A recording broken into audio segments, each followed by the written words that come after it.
Beautiful Urdu stories के नाजरीन अस्सलाम वालेकुम। एक दफ़ा का जिक्र है चीन के दूर दराज देहात में 5 चीनी भाई समुंदर के किनारे एक छोटी सी झोंपड़ी में अपनी माँ के साथ रहते थे। वो सब हम शक्ल थे और बिल्कुल एक जैसे दिखते थे। उन सब चीनी भाइयों में कुछ ऐसी खसूसियात थी जो और किसी में नहीं थी।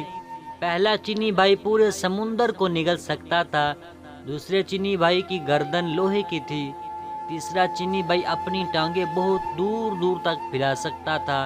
चौथे चीनी भाई को आग नहीं जला सकती थी और पांचवा चीनी भाई अपनी सांस बहुत देर तक रोक सकता था।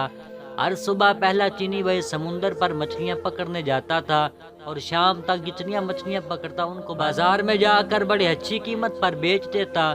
एक दिन समुंदर पर जा रहा था तो पड़ोसियों का एक लड़का भी उसके साथ हो लिया। उसने बहुत मना किया लेकिन लड़का बाज नहीं आया। दोनों जब समुंदर पर पहुंचे तो पहले चीनी भाई ने एक ही सांस में तमाम समुंदर का पानी निगल लिया। समुंदर बिल्कुल खाली हो गया तो उसमें मौजूदा तमाम चीजें वाज़ेह हो गई। लातादाद मछलियों के अलावा समुंदर बेशुमार कीमती खजानों से भरा हुआ था। लड़का ये सब देख कर दीवाना हो गया और वह दौड़ा खजाने को समेटने के लिए। पहले चीनी भाई ने तो सिर्फ उतनी ही मछलियां पकड़ी जितनी वो रोज पकड़ता था। उसके बाद वो चाहता था कि समुंदर का पानी वापस समुंदर में डाल दे। उसने लड़के को आवाज दी लेकिन लड़का कभी एक चीज उठाता कभी दूसरी चीज उठाता। उसे कुछ सुनाई नहीं दे रहा था। उधर पहले चीनी भाई अपने मुंह में इतना ज्यादा पानी उठाए उठाए थक गया था। बस बहुत हो गया लड़के, अब वापस आ जाओ। उसने फिर लड़के को आवाज दी लेकिन उसने नहीं सुना। इंतजार करके पहला चीनी भाई जब बेहाल हो गया और उसकी बर्दाश्त से बाहर हो गया तो उसने वो पानी समुंदर में उगल दिया। उसके साथ वो लड़का भी पानी में गर्क हो गया। पहला चीनी भाई तो जब अकेला गांव वापस आया तो गांव वालों ने उससे लड़के के बारे में पूछा लेकिन वो कोई जवाब न दे सका।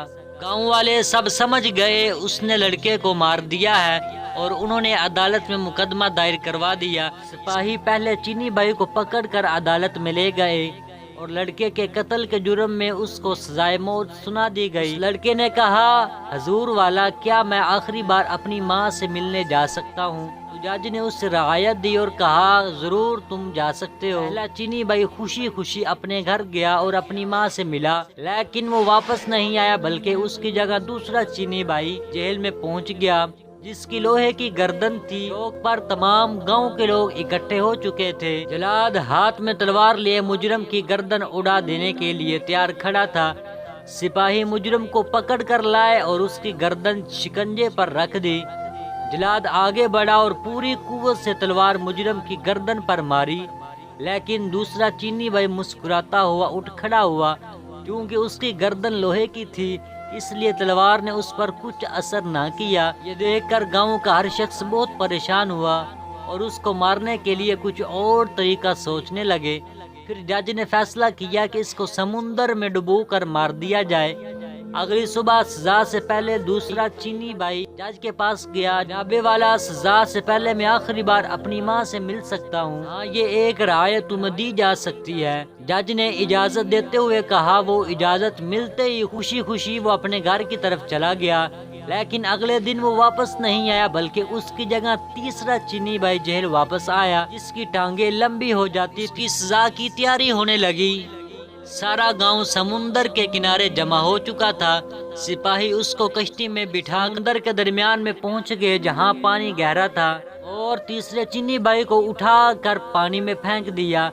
तीसरा चीनी भाई जब समुंदर में गिरा तो उसकी टांगे बहुत लंबी होने लगी। समुंदर की तह से जा लगी और वो डूबने से बच गया।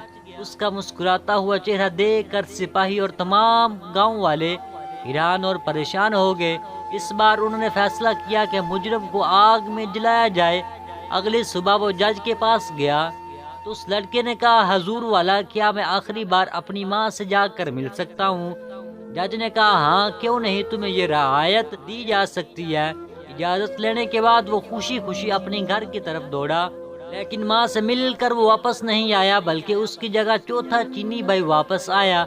गांव वाले चौक पर जमा हो गए। सिपाहियों ने बहुत ज्यादा आग जलाई जिसके शोले आसमान को छू रहे थे। चौथे चीनी भाई को उस आग में धकेल दिया गया। ہاں کتنا سکون مل رہا ہے۔ اور گاؤں کے لوگ یہ دیکھ کر اور زیادہ پریشان ہو گئے۔ پھر انہوں نے فیصلہ کیا کہ اسے بدبودار جگہ پر بند کر دیا جائے تاکہ دم گھٹنے سے مر جائے۔ اگلی صبح چوتھا چینی بھائی جج کے پاس آیا۔ والا کیا ایک آخری بار میں اپنی ماں سے ملنے جا سکتا ہوں؟ ہاں اتنی رعایت تمہیں دی جا سکتی ہے۔ جج بھی اس بار غصے سے بولا۔ اجازت ملتے ہی چوتھا چینی بھائی دوڑا اور اپنے گھر جا پہنچا، لیکن وہ اپنی ماں سے مل کر واپس نہیں آیا بلکہ اس کی جگہ اس کا پانچواں چینی بھائی آیا۔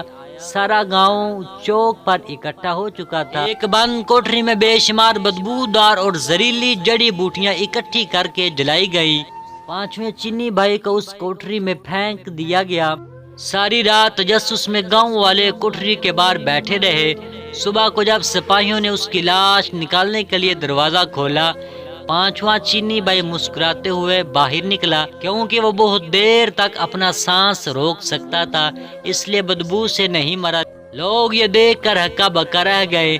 جج آگے بڑھا اور بولا، ہم نے تمہیں ہر ممکن طریقے سے مارنے کی کوشش کی لیکن تم ہر بار بچ گئے۔ اس کا مطلب ہے کہ تم بے گناہ ہو، لہذا تمہیں اس جرم سے باعزت بری کیا جاتا ہے۔ تمام گاؤں والوں نے بھی جج کی اس بات سے اتفاق کیا اور اس کا پیچھا چھوڑ دیا۔ وہ خوشی خوشی اپنے گھر کی طرف دوڑا جہاں اس کی ماں اور چاروں چینی بھائی اس کا انتظار کر رہے تھے۔ اس کی باقی زندگی ہنسی خوشی گزرنے لگی۔ تو دوستو دیکھو کس طرح پانچ چینی بھائیوں نے اپنا دماغ لگا کر اپنی جان کو بچا لیا، اور امید کرتے ہیں آپ کو یہ کہانی بہت انٹرسٹنگ لگی ہوگی، کیونکہ مجھے تو لگی ہے اور آپ کا رسپانس بھی بہت اچھا ملے گا۔ تو ملتے ہیں نیکسٹ ویڈیو میں، تب تک کے لیے دوستو اللہ حافظ۔